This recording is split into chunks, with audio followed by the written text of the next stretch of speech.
Ladies and gentlemen, meet Hal. Hal is at the moment a single man. If Hal were to pass away as a single man, his estate can leave £325,000 without any inheritance tax paid on it. Anything above that is paid at 40%, and that is the basic inheritance tax rule.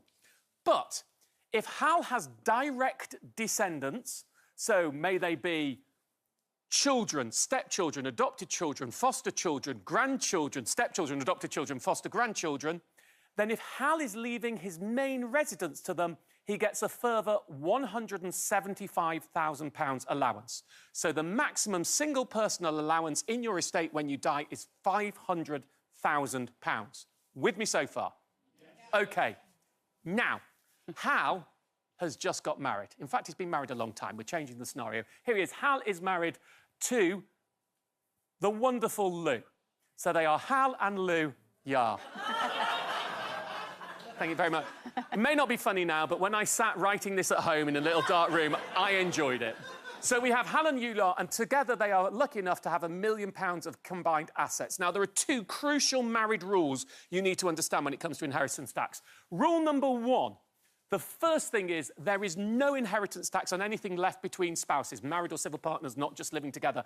Even if you are Bruce Wayne leaving £100 billion to your husband or wife, you do not, there is no inheritance tax paid on that whatsoever. Most of you probably know that, yeah? Here's the one that people don't know that has even bigger impact for many people in practice. The second rule. You can leave any unused allowance to your spouse, married or civil partner again, only. So let's play through this scenario now. Hal has his allowance there.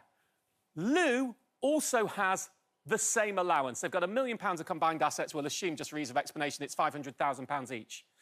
Now, the sad news is Hal passes away. He leaves everything to Lou, so there's no inheritance tax to pay, and his allowance is unused. So Lou now has Hal's allowance as well as her own, which, when we bring them both together, looks like this. She's got £650,000 she can leave straight and £350,000 that she can leave to direct descendants on a house, which means together their £1 million assets, assuming they're leaving the house to direct descendants, is totally free of inheritance tax.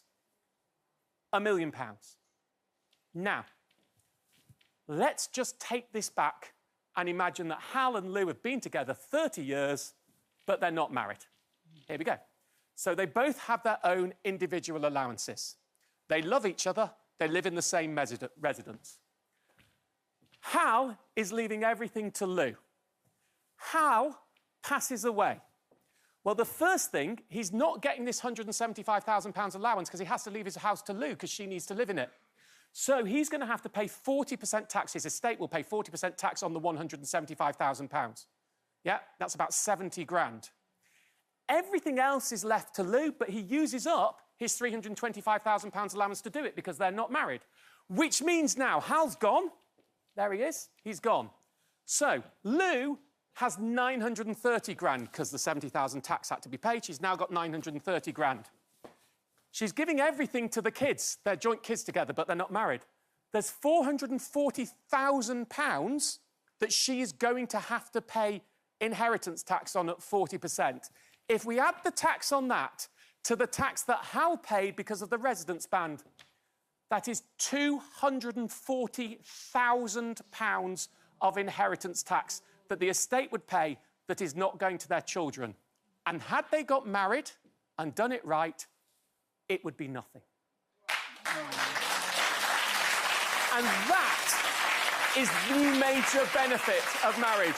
I'm guessing our engaged and married folks, is that one of the main reasons you're doing it, to protect? Yes. Yeah. Lots of nodding. This is the big one, folks.